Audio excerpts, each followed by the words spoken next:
it's all in context, this whole book of relationship to God, right? And relationship to the blessing that we have from being in relationship to God. So the first week we talked about the response to the blessings, that you have to grab it, right? God, who is sovereign, calls us and He works everything out from His plans, but He also calls us to respond, right? So we're really involved, right? And so like the sin of Esau was that he despised the blessing, and he sold his birthright, right? And then when his brother stole his blessing, he still was giving a blessing, but he despised it. He's like, well, that's not good enough. I'm not going to serve my brother and be blessed. I want my own, and right? And so he is despised. And then Jacob, though, who also was not perfect, was going after the blessing in the wrong way, but in the end, God humbles him as well and brings him into a blessing. And so then in this book of Malachi, God's writing it to His people that He has saved, His people that He has loved, right? And who have despised their blessing, right? He starts out by saying, I love you. And they're even questioning His love. They're like, our circumstances, they're pretty junky, right? Like our land, we have people fighting against us, where we're suffering drought and stuff. And so our circumstances are depending, as where it's affecting our faithfulness, rather than our relationship with God. Right? And He says, I've loved you. Because I've loved you, we're having this conversation. Right? And so we see this, you've got to grasp the blessing. Then we talked about how you have to work out that blessing. So just like a real relationship between two humans, it's not enough just to be in a relationship. There's work involved. I can't just ignore that other person. I can't just come to them and get what I want when I want it. Right? There's work involved in this relationship. There's work involved in Malachi was this temple system where they had to offer sacrifices for their sins, right? And God provided this so that they could have intimacy with God, right? And they despise it. Like, man, that involves work. This is, yuck, right? And so for us, even today, man, you mean we have to read our Bible? We have to show up at church, and we're supposed to do these things that are part of this relationship, right? That takes work. That's not fair. Right? And so God's saying that there is work involved. You're not earning love, you're not earning relationship, but in this relationship, there's work involved with intimacy and maintaining it. Right? And then we talked about how you have to deal with your crap. And God, literally, very colorful language in the Bible, says, man, these sacrifices that you're offering me, they're like feces, and I'm going to rub it in your face to show everyone what you're full of. I'm not going to deal with hypocrisy in the church. Because then you're selling this wrong picture of what Christianity is. Right? So basically saying, you got to deal with your junk, otherwise you're going to be reproducing it. Right? Or people are just going to reject Christianity altogether. Right? So He's like, you have to live this out right. Deal with it. Admit that you have junk. I'm not telling you to be perfect. You can't be. I will make you perfect. But you got to deal with it. You got to admit it's there. Right? And then the next week we talked about the fact that you got to be faithful. So He calls them to be faithful to God and who they have a relationship with. And He tells them to be faithful in the relationships. God says, I hate divorce. Why? Because here's my child and here's my child. When they get married, that's good and that's great, and then I'm going to have grandchildren. But with divorce, you're tearing my family apart. I hate divorce because you're hurting my daughter, right, who you've married. And I want you to cherish her the way that I cherish her. And we're at this point now that He's talking about their tithes. Right? Oh, I'm sorry, I'm skipping Be Transformed. It's a very pivotal week. Right? He also promises the Messiah is still coming. Right? And so He tells them all this stuff, and He doesn't say, now go earn it. He says, and the Messiah is still coming. He's going to transform your hearts. He's going to change you. He's going to allow you to be able to offer up good sacrifices. He's going to get you all in. He's going to pay atonement for the sin, right? This Jesus is coming, and he came. And we know we can look back and we'd be like, God loved us so much. He reveals our junk, right? He reveals that we don't have, there's this problem, this sin problem, that we can't have a relationship with Him. And He's the one who takes care of the sin problem. He sent Jesus to live amongst us, to live the life we should live, and then die the death that we should die, so that He can have intimacy with us. Right? And so then this week, I've labeled this message, Stay Invested. Right? It is a lot about tithing, but it's about so much more than tithing. Right? And we're going to spend some time unpacking this week. And so just to, again, understand that it's investing in relationships. So even think, again, like boyfriend, girlfriend, parents, children, You know, in relationships, there is investment that we need to make, right? Well, we invest, especially as parents, we invest time, money, sweat, passion, you know, in our kids. In relationships, man, if you have a girlfriend, wife, husband, whatever, like, yeah, like, there's going to be an investment there in that intimacy. You're going to probably take them out, spend time with them, give them good gifts. Whatever. Like, it's so much more than just money. But I'm saying you invest in that relationship, right? You don't like, hey, let's go Dutch every week. You know what I mean? Like, if you really care about them, you're investing in them, right? And you don't just show up when you want something from them, right? You're offering up love and you're caring for them, you know, for the sake of them, not for the sake of what you're getting out of it, right? So that's kind of the context we have here as we're going to jump into the message. So we've got Malachi 3. I'm going to actually go 6 to 12. I think I said 7. Look at that. I fixed it. All right. Because I, Yahweh, have not changed, you, descendants of Jacob, have not been destroyed. Since the days of your fathers, you have turned from my statutes. You have not kept them. Return to me, and I'll return to you, says the Lord of hosts. And so even off the bat here, is that me? All right. And he's saying, man, I am your God. I love you. Because I've loved you, we're having this conversation, right? And then he's telling them, man, it's not just a one-time you made a mistake, right? You guys are perpetually disobeying my commandments. You've been perpetually taking me for granted, right? And he's calling them to return, right? He's not just chastising them. He's saying, I want you back. I want this relationship with you. This relationship is so important to me that I'm sending you this message, right? My desire, my goal here is for us to have intimacy. And then they ask, how can we return? Right? So he gives them an example. Will a man rob God? Yet you are robbing me. You ask, how do we rob you? And an interesting thing in this text is when you look in the Hebrew, this word rob is not just like pickpocket, right? It's not like I snuck in when you weren't looking and I stole something from you. It's literally like pillage, plunder, rape. Right? It's, we have this relationship and you're taking from me violently. Right? So, first of all, God had provided all that they have. He brought them into the promised land. He helped them conquer these giants and these great armies, miraculous ways. They're taking out cities by marching around and playing music. Right? He did all this for them, and then he gives each family an allotment and says, here's your land, here's your land, here's your land. I'm going to take care of you. I'm going to prosper you. And then the Levites, he said, you don't get a land. Right? You are going to take care of the temple. And you're going to do the work of ministry for my people. Right? And so he says to the people, all right, you need to pay a tenth to pay these guys and support them so they can minister you and they can do the work of keeping intimacy with me. They're going to keep teaching you the law. They're going to keep ministering to you. They're going to do the sacrifices on your behalf so that you can have a relationship with me. So when they're robbing him, they're taking from him in this intimacy, in this relationship, without living out that relationship back.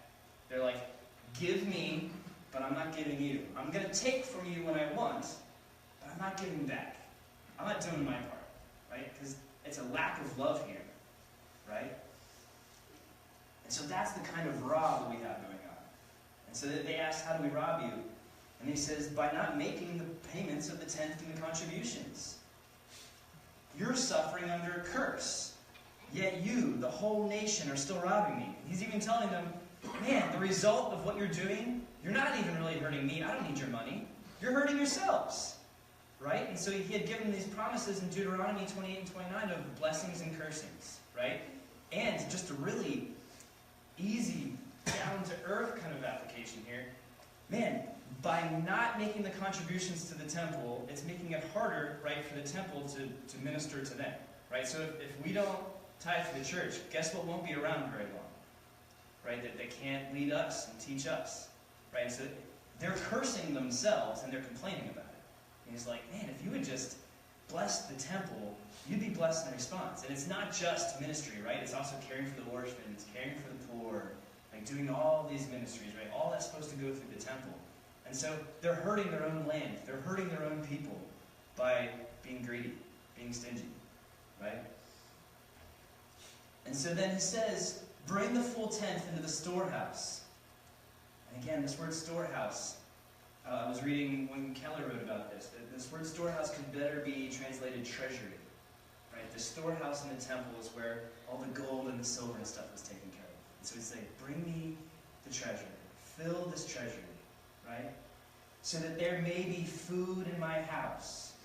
Test me in this way, says the Lord of hosts. See if I will not open the floodgates of heaven and pour out a blessing for you without measure. I will rebuke the devourer for you, so that it will not ruin the produce of your land, and your vine and your field will not fail to produce fruit, says the Lord of hosts. And so first of all, what does that not mean? This is not the prosperity gospel. It does not mean if you give, such and such a tithe to our church that God is going to return it to you in 100-fold, right? So he's not saying, give to get, right? Again, that's still lust, right? That's still taking. That's still not, in relationship. It's saying, man, trust me. Do you really think I'm going to call you to do something I'm not going to empower you to do? Right? I'm telling you to provide this tent. I'm telling you to pay this food. Again, so that ministry can be done in your country. So that the Levites who are ministering to you, the people that are caring for the poor and the sick, so that they can do that. I'm asking you to provide and be part of the ministry in your own country. Right? He's like, man, just obey me. I promise you're going to be able to do it. Right? And it's like, there's lots of times in Scripture this happens, right? It's like Peter says, man, Jesus, you're walking on water. Let me walk on water. Right? And Jesus is like, all right. He calls him out. What can Peter not do? Right? Like, Peter can't walk on water until he tests Jesus' words, and he actually steps out and does something about it. Right? He could believe that he could walk on water because Jesus said all he wants to, but it doesn't mean anything until he actually takes action. He steps out. And then he's able to, this miraculous thing happens. Right? Same thing with God calling Abram. He calls Abram and says, you're going to be my people. You're going to be my nation. I'm going to make you great. You need to follow me. Right? So there's also this response from Abram that he needs to test God's words. Right? So it's not, I'm testing God because I don't believe God. Scripture also tells us not to test God. But it's this testing and taking action on his words. Taking him for what he's saying. Right? So Abram follows him. Guess what happens? He becomes a great nation. And so what he's saying here is, man, test me, I promise. It's going to be good. This is going to look great. And then all the nations will consider you fortunate, for you will be a delightful land, says the Lord of hosts. So what he's saying is, man, if you just obey me, not just in this and all these things he's been talking to them about, it's going to be a witness. Everyone's going to look at you and be like, man, look at that community. That's amazing. I want that. Man, I want to be part of helping the poor. I want to be part of ministering to other people. Man, I want to be able to be loved and known and live in this way, right? And be generous and care for one another and know that I'll be cared for too. I want to know that I matter and that I'm part of helping other people feel like they matter too. And that's going to proclaim the gospel among their nations. Before I jump into the other parts here, I already preached this morning in a different church the same message. And I jumped to Acts 2, right? Just to give you this picture of what happens when they obey. What this looks like in the New Testament, right? So after Pentecost, the Holy Spirit's poured out on all these people. They get up, they're proclaiming him. Peter stands up and proclaims the gospel. People respond to it. We see the fellowship, which we talked about back in January. We see how all this is linked, right? In Acts 2:41, it says, so those who accepted this message were baptized, and that day about 3,000 people were added to them. And they devoted themselves to the apostles' teaching, to the fellowship, to the breaking of bread, and to the prayers. Then fear came over everyone, and many wonders and signs were being performed through the apostles. Now all the believers were together, and they held all things in common. They sold their possessions and property and distributed the proceeds to all, as anyone had a need. Every day they devoted themselves to meeting together in the temple complex and broke bread from house to house. They ate their food with a joyful and humble attitude, praising God and having favor with all the people. And every day the Lord added to them those who were being saved. Right? So, first of all, it doesn't mean they didn't sell all their possessions. They didn't give everything away, right? They were all selling possessions as people had need and caring for one another and being generous, right? So if they all gave everything away, where were they eating their meals? right? If they all gave everything away, this wouldn't have lasted very long, right? This would have been like a couple years and we're done. Shoot, we don't have anywhere to meet. We're out of money. Everyone quit their job, right? No, but it's this generosity factor, right? That they're all in, right? And it wasn't just their money. It was they were involved in they're doing Bible studies together, right? They're breaking bread together. They have fellowship.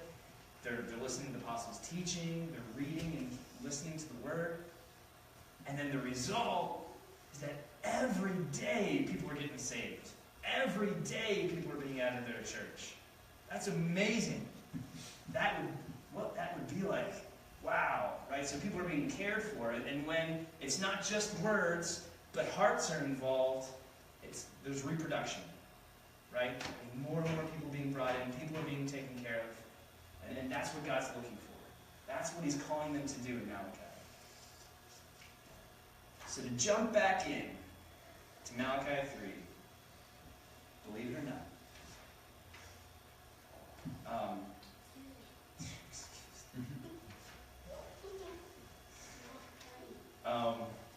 I've got 3 P's for you as far as understanding this text. Right? It's provision, place, and purpose. Okay, so it all starts with provision. God's calling them to tithe, right? He's calling them to contribute, to be all in with the church. But he's not calling them, he's calling them to do something he's provided for them to do. Right? And so if you even look back in Exodus.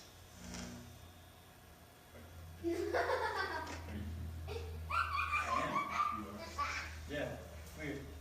Okay, so even back in Exodus, when the Israelites are stuck in slavery in Egypt, right? And so God brings Moses in. He does all of these miraculous, there's these plagues coming in, right? And God's telling him things are going to happen ahead of time. And then he basically, through this, he saves his people out of Egypt, right? Before he saves them out, and they're getting ready for Passover, he tells them to ask their neighbors for gold and silver. Right? And then it says that God gave them favor in the eyes of the Egyptians. And so from that, before they leave, not only did he save them out of being in slavery, but he gave them money. He provided for them so that they would have something to leave with. Right? And then later in Exodus 35, you see God explain his need for a tabernacle. He tells them to build him a home, a house, so that he can dwell amongst them, but them still be safe, right? Because he's holy, and so if he's just camping out in the middle of Israel, they're all going to be destroyed because they're sinful. So he tells them to build him a home. And he asks them, he says, this is what it needs to look like, these are the specifics, right? And then they ask the people to contribute. And with this gift here, he doesn't set up a tithe for the gift of the house, right? He asks them to be generous, and they respond in generosity, right? And they all freely give, right? And what are they giving from? They're giving from that which God has already provided, right? And then we see the same thing in Israel. He gives them the land. He gives them the allotment. He gives them this system. And then from that, he says, man, just give me back a portion. Just give me back 10% so that these people can minister to you, right? And so this whole idea of tithing starts with the fact that he's given it to us already. God's not asking you for your money. He's asking you to realize that everything I have is from God. If I have talents and passions and desires and opportunities, it's because God has provided that, right? And he's saying, give back to the church so that we can do ministry. And what's the main purpose that you're here for is to get everyone saved, right? It's to proclaim the gospel, right? And so he's saying, like, man, if you're a teacher, if you're a scientist, if you're a musician, if you work at a pizza shop, man, you're doing ministry. And you're part of it, right? So we're giving out of that which he's already provided. And then the next part is place. I'm going to spend a little bit more time in place, right? So in the Old Testament, the instruction was to give 10% to God's work and charity, right? And so this 10% was going to the temple, and in the temple you had, again, it's supporting the ministers of the temple who are ministering to the people, and they're keeping the temple, and they're also taking care of the needy and the poor in their community, right? And so in the Old Testament, you had one place that did that, right? There was one temple. There wasn't a bunch of little temples, right? In the New Testament, we don't have one temple, right? We have lots of local churches, right? But I would argue that the local church is not the same as this one temple, right? Each individual local church isn't able to do all the things that the temple did, right? So I'm not saying that we give our full 10% that you have to give that to your local church, right? We're saying that a tenth, a tithe, is supposed to be giving to work and ministry, work and charity, right? And so it's to be given to ministry, right? And then again, yeah, that's how the church, if we don't give money to the church, if we don't support the church will close, right? We want people to gather together. I'm sure you could gather in another church. We'll run out of churches if no one tithes in their church, right? And also there's a lot of great nonprofits, campus ministries, right, that also are doing the work of ministry in our areas, right? And so, man, you can give a part of your tenth to that as well. So it's not telling you exactly, okay, guys, this is exactly where you have to give your money to. This is how you do it, right? But it's saying, God desires from us so that we get to be part of ministering to others. We get to be part of His work. And part of us giving, we also get blessed too, right? So we're not giving to get, but man, if I don't tithe, again, I don't have anywhere to worship, right?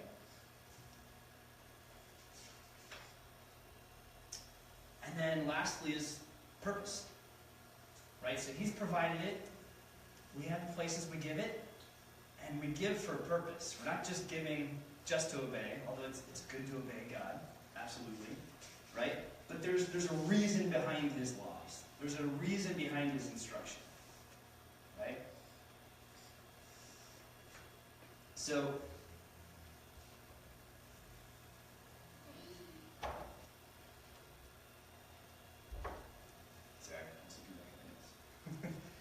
again, His purpose is ministry, right?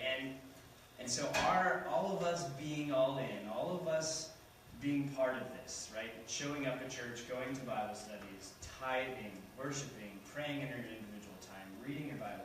This is all part of how God plans to save the world, right? Save people from all through the world, right? And so again, man, we could just say that the tithing part of it is necessary to the purpose. So if we show up at Sunday every week, we even serve in the church every week, we go to Bible study, but we never tithe, we're still hurting our own ministry, right? Because we're still not going to be sustainable. If we just tithe, but we don't serve in the church, we don't read our Bible daily, we're not involved in Bible study, we're not worshiping, right? That's still incomplete, right? We don't just need money, we need the whole thing. We need to be all in, living this out, ministering to other people, witnessing to other people, and we need to do that with our whole life, not just part of it, right? So it's not enough if we send out mailers and people just send money into the church and support the church, but the church is empty, we're not being effective, right? And so vice versa, the church could be full, but if the storehouse is empty, man, things are going to get skewed there too, right? So even consider the sins of the priests versus God's calling them to tithe here. The two could very well be linked, right? If the people aren't tithing, some people are and some people aren't, then there was a problem where the priests were giving favors towards some people, right? So how could that happen today? Well, I'm going to get certain people together and have special meals for them or minister to them and really buddy up with them because they're the ones keeping me afloat, right?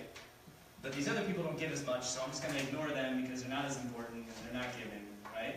And so, man, those two things can kind of go hand in hand, right? We need to be caring about everybody, and we're supposed to all be involved, right?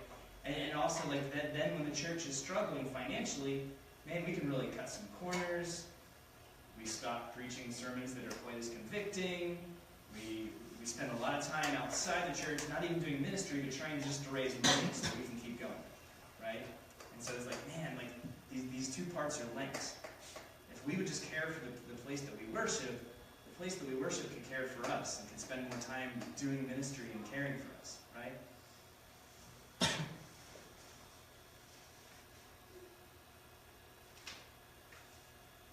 And so just also to talk a little bit about tithing today. Because again, this text is from the Old Testament. It's from the temple, right? So what does the New Testament say about this? And so under tithing, tithing for today, the first thing is that Jesus didn't abolish it, right? So if we look at Luke 11:42, which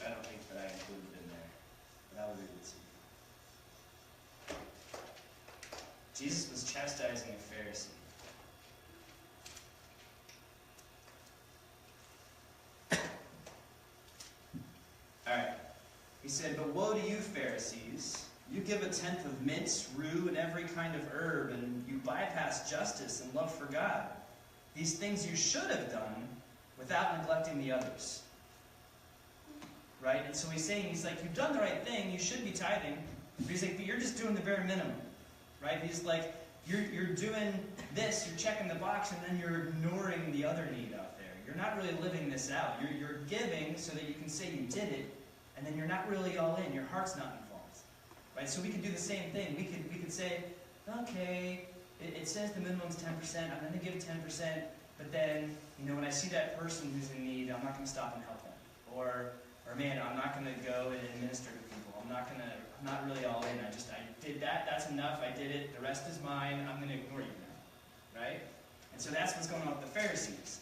I mean, even if you think about like the story of the Good Samaritan, those guys that bypassed the person who'd been beaten and robbed, right? They probably gave their tenth. They were good, holy people, and they didn't want to be unclean. They're going about their way. Man, they missed it. It's not enough just to give this minimum over here. Like, you also have to be involved, right? But the main teaching here is the fact that Jesus says this is good. You should do it. He didn't say, all right, you don't have to tithe anymore. You guys have got this messed up, right? Next, proportionate giving is still the rule in 1 Corinthians 16:2, right? So in 1 Corinthians 16:2, he had told them, when you gather together once a week, let me open it.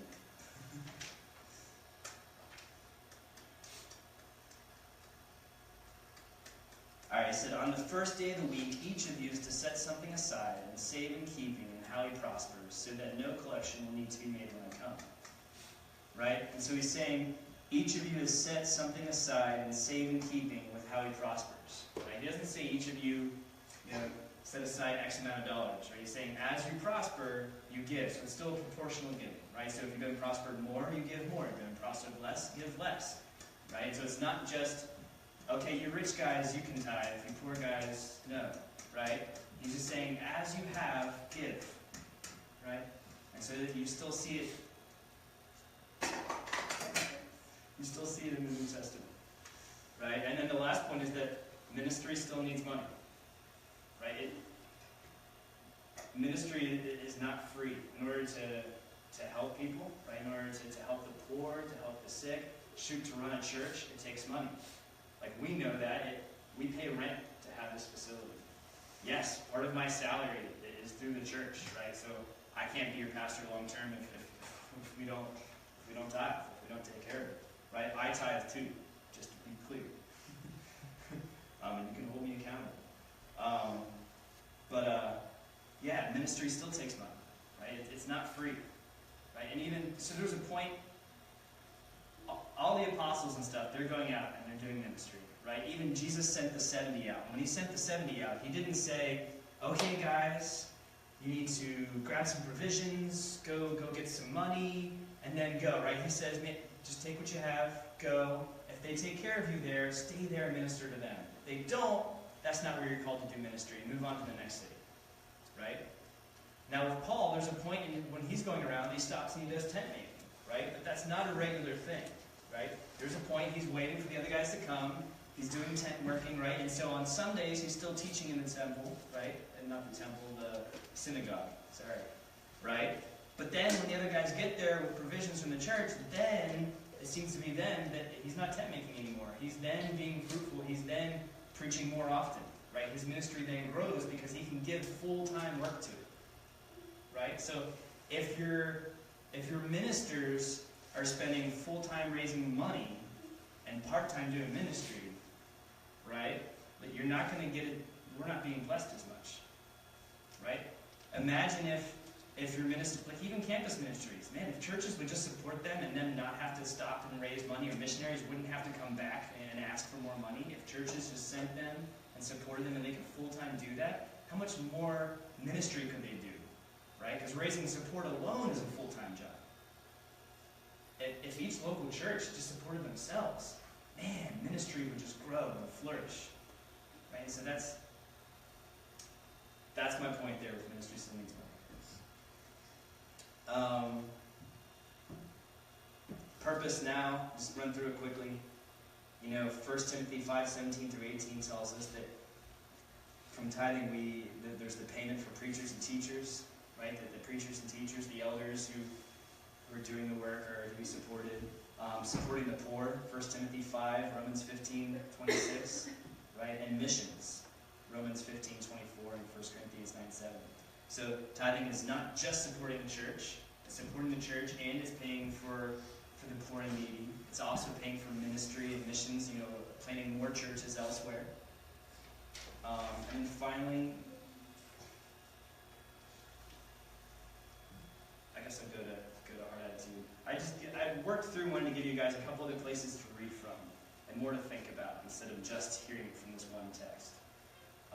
So there's the heart attitude of giving, right? And we see that it's willingness, liberality, and stewardship, right? So it's not trying to, like, for instance, we don't pass a plate because we're not trying to make you feel bad, right? It's not, man, we're so in need. Hey, you saw that person next to you give. Now will you give too? Right? That's not how we want people to give and support our church. Right? We want it to be out of the willingness of the heart. Right? So that you feel like, all right, man, God, I appreciate what you've done for me. I appreciate this ministry. I want to see it grow, and so I'll give. Right? And so we do have a box in the back you can give in, and you can give online. But the point here with the heart attitude is the willingness, not being felt bad. If you're visiting, and we're talking to people that are like, this is your church, this is your home. If you normally go to another church, give to your home church, right? Liberality, it's just the idea that you're giving generously, right? So 10% is this like kind of benchmark we get from there, but it doesn't mean that it just has to be 10%. And also, don't be silly. Like, make sure that you're paying your bills. You know what I mean? So it's not this prosperity gospel kind of thing where it's like, well, if you give more, God's going to bless you more. You know what I mean? Just sell everything and give it all. Like, no, be smart, right? Sit back at home and look at like, okay, God, what do I spend on entertainment? What do I spend on clothes? What do I spend on, whatever, right? And then say like, okay, God, where are my idols, right? And what am I willing to give to ministry? To give specifically to my church, right? I know for me, that this was a hard thing in my past. I think I talked about this weeks ago when we were talking about it, right? Where it's like, I'll make sure rent's paid, I'll make sure that the other bills are paid, and then at the end of the month I would tithe, right? It would be really easy to have more a month than you do money, and then like, all right, God, you got the leftovers. I think you got 1%. It's cool, right? And then God really convicted me over the last year where I was like, man, I think, I would rather support ministry than Netflix, right? Again, the idea of treasury, where your treasure goes, reveals what's important to you, right? So are you going to fully fund Netflix, or are you going to fully fund your church? Are you going to fully fund, like an Xbox or dining at Starbucks? Or are you going to fully fund your church, right? Some of these things are good. It doesn't mean give all this up, right? I'm not saying that at all. But like, it's gonna mean cutting some things at first. You know what I mean? If you're involved in a church and you're tithing, right? It doesn't mean you have to cut all of it and you don't have any more fun. I hope that you take some people out to Starbucks and talk to them about God. I hope you go spend some time with friends. Shoot, have an Xbox party, right? That could be used as ministry too. I'm not saying don't do that. We're saying you got to evaluate where you can give and where you are giving and what's important to you, right? And so I had 4 main principles just to kind of leave you with from today. And I can send you these notes too. I threw a lot at you today. The one is you need to release in order to receive, right? So often we're holding on so tight to our things and our stuff, right? Not even just money, relationships. We're holding on so hard that we can't receive that blessing that God's ready to give to us, right? We have this idol that we won't give up. And God's like, man, if you would just give that up, I have something so much better for you. And I'm not necessarily talking about your money, right? I'm talking about things in your life, right? And so with often a lot of stuff, we have to realize that it's not mine, it's God's. God's got me. God's in charge. He's in control. He's good, right? Next, where generosity thrives, the gospel is proclaimed, right? So if you have a church that they can have all the right doctrine, all the right words, great ministry, but if they're not generous, it's not proclaiming the gospel, right? You can have all the right words and stuff, but you're not living it, right? We're passing by those needy people on the street. We're ignoring the people that need to talk, right? That are broken. Right? So we need to be generous as well as study Scripture and know Scripture, right? It's this whole package. Faith without giving is dead. Right? So James says faith without works is dead. And giving is part of that, right? So you're part of the church, you're part of the ministry, whatever, but you never give a dime to it. How much do you really value it? How much do you really care? Right? And the last is we're all in it together. Right? Everybody matters on a very practical level. Right? No one's tithe is too little to affect. Right? And so man, I might have very little.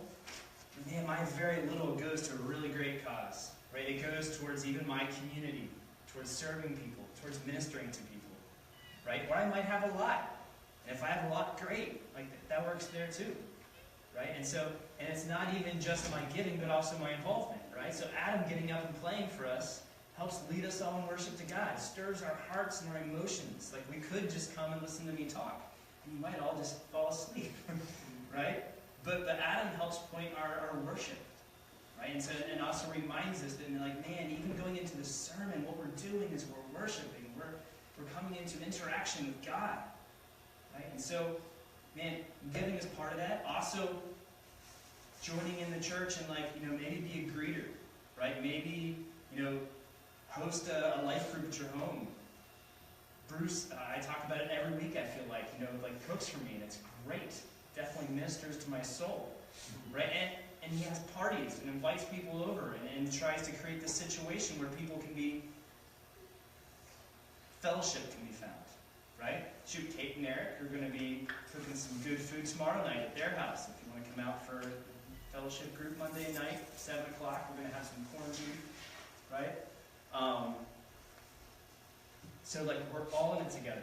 Right? We're all affected by how much we buy in, by how little we buy in. Right? So if we're I don't feel like going to church this month, that affects us. Right?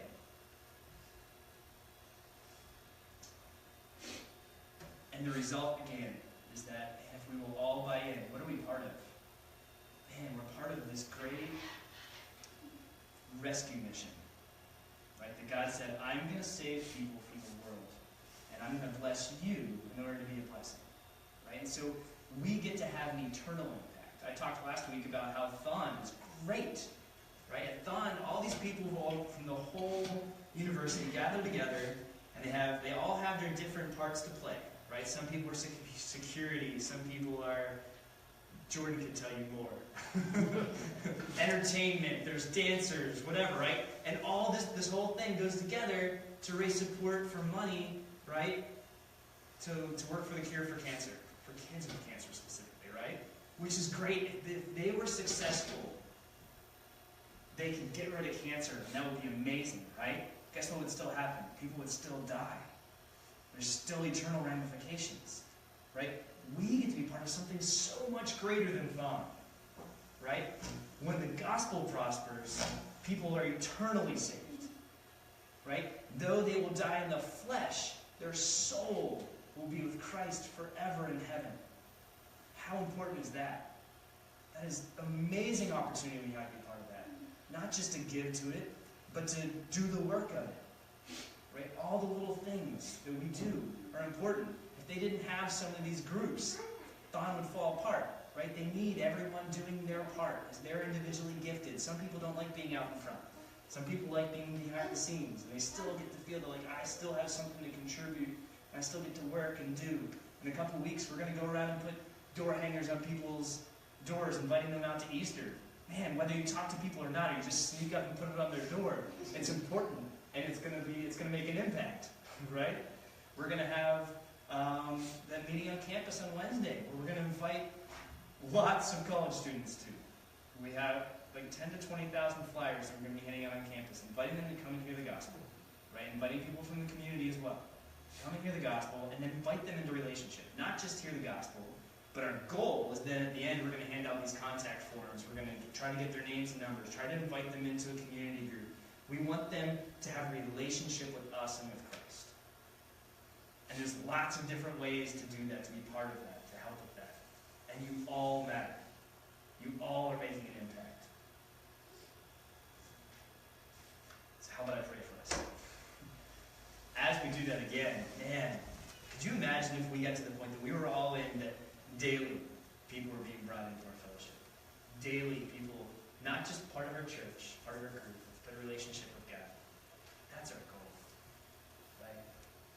Lord, thank you for this opportunity to gather together with these amazing people. Thank you for loving us so much, Lord. A, that you created us, that your intention was to create us for intimacy with you. And Lord, even when we jacked that up by being selfish, by disobeying you, you provided a way. You came and paid the penalty for our sin, Lord, so that we could have a relationship with you. And Lord, that wasn't enough. You then gave us the Holy Spirit so that we can live this out now. Not just hope in the future, which we do have, but we're part of pushing back the darkness. We're part of you saving the earth. Lord, thank you. Thank you for that opportunity. Thank you for loving us. Thank you that our final hope is resting with you again. In your name, Lord Jesus. Amen.